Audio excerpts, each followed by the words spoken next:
While the impact of COVID-19 may have affected people across all levels of education, consequences hit the most vulnerable the hardest. From the primary to the tertiary, COVID-19 and its impact created an unprecedented gap that may take years to build. According to a recent World Bank report, over 115 million people could be thrown right back into poverty because of COVID, and this will have a huge impact on education. The Niger Delta plays home to the largest Africa's mangrove forest, and is also a source of wealth and oil wealth in the country. During the COVID crisis, of course, the Niger Delta education structure was in a grinding halt. While students from privileged backgrounds moved their ways past closed school doors to alternative learning opportunities, the same could not be said with public students. The public school students remained shut out immediately the schools were shut down. COVID-19 exposed the inadequacies and inequalities in the education sectors, from misalignment between needs and resources, absence of technology, unsupportive environment, all reasons why equality may still stand as a mirage. While early adaptation of private institutions to technology served as the much-needed cushion during the lockdown, total interruption of conventional schooling was the case of the public schools, as the public school students had to either rely on their own resources to continue learning remotely. This limited and expensive access left many frustrated. Teachers who even made effort to try one-on-one training and face-to-face training for students also face the key challenge of inability to adopt and adapt to the new technology mode of teaching. So began the speedy falling behind of even the most determined public school students, primarily because they had little or no access to digital learning resources. With over 70% of the nation's youth population in public schools, the grim scenario can best be imagined. The long-run economic impact of the loss of the equivalent of one full session of education and learning to school systems speaks volumes. It still holds true that learning loss often leads to skill loss.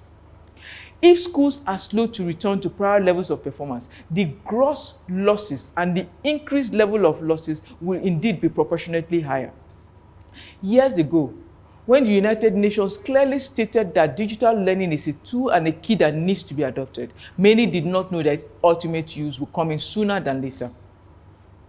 It is therefore likely that the Niger Delta may continue to face reduced economic well-being if these challenges are not addressed.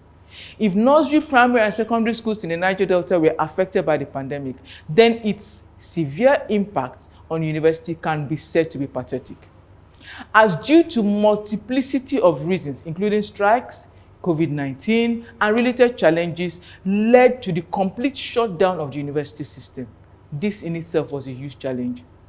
Again, while early adapters to private schools and, of course, centers quickly replaced face-to-face lectures with online learning, absence of infrastructure, and the compelling 200-to-1 student-teacher ratio, drastically turned them into average without hours. The closure affected learning and examinations, the status of students, their morale, the values of students, and all related issues cannot be overemphasized. Psychological health were affected. Social health were affected. Mental health were affected. Students were left to grapple alone through the challenges they were facing. This is because in a case where you have two students, one in private school starting year one and another in public school starting year one, post-COVID, the one in public school will remain in year one, while the one in the private school is preparing for third year in the coming year. What other inequality can exist? Not because the one in public school failed, but because of the technological and infrastructural gaps that are beyond their control.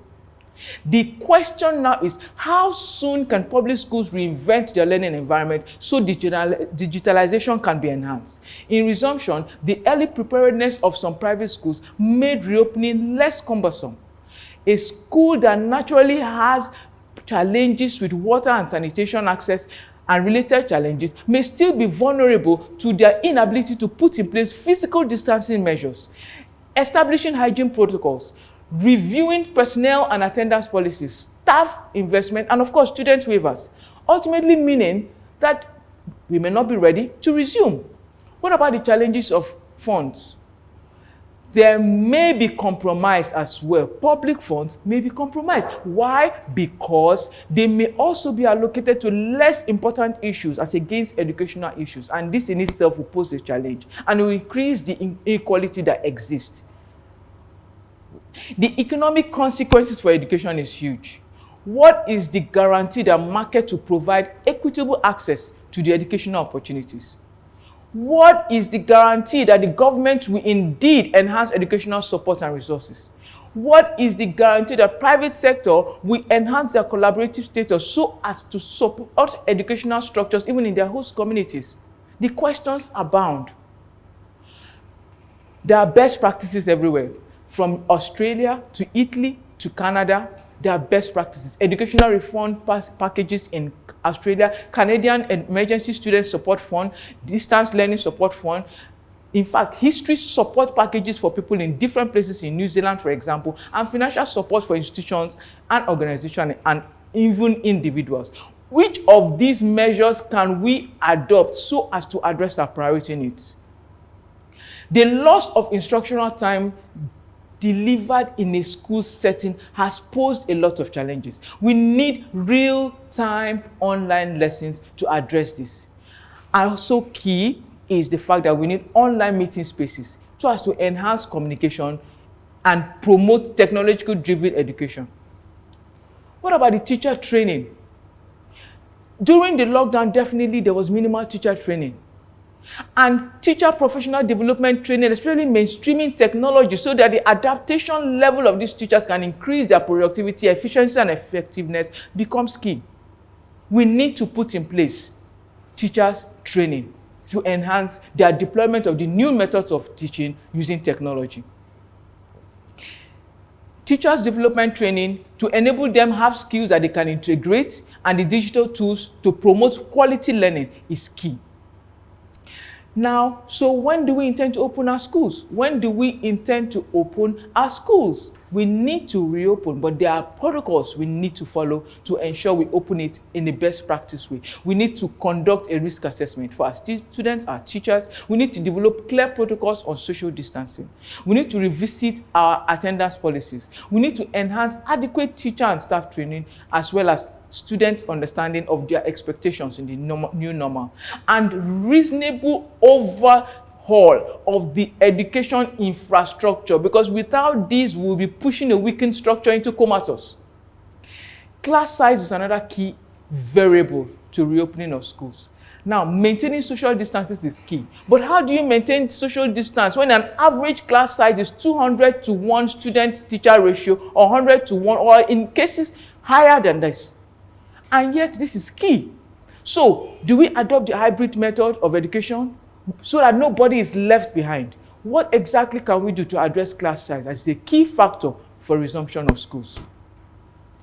Ensuring online alternative education skills building for our university students during the lockdown was an opportunity missed by many states, many agencies, many private and public institutions, especially as addressing access will have given many youths a chance to at least really learn a vocational skill during the lockdown, and it will address the idleness that existed amongst many of them. As we enter into the COVID-19 recovery phase and the new normal, it will be critical to reappraise our genuine interest in the education sector. A responsive educational system builds resilient societies. The pandemic has exposed our vulnerability to crisis and exposed how precarious the structures we build are. Educational reorder can occur only with political will. We need to ensure we don't lose the attractiveness and prospects of the education sector. Who knows where the next core vaccine would have come from if our public institutions and laboratories were fully functional? Who knows where the next learning app would have come from if our ICT departments were fully functional? Who knows where the best practice social welfare stimulus packages and advice would have come from if our social welfare departments were fully functional? These are the questions that are bound. The pandemic is the call to renew commitments to SDGs. We need the level playing ground to ensure students have the opportunity to develop new skills, new attitudes, and values so they can contribute to the development of a resilient region.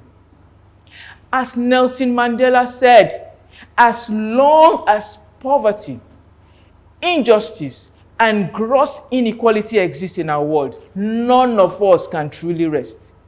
A better future is possible. We need that leadership that can ensure that we move the spirit of the region to the next level and collectively ensure that we have a productive and resilient education sector in the Niger Delta. Thank you.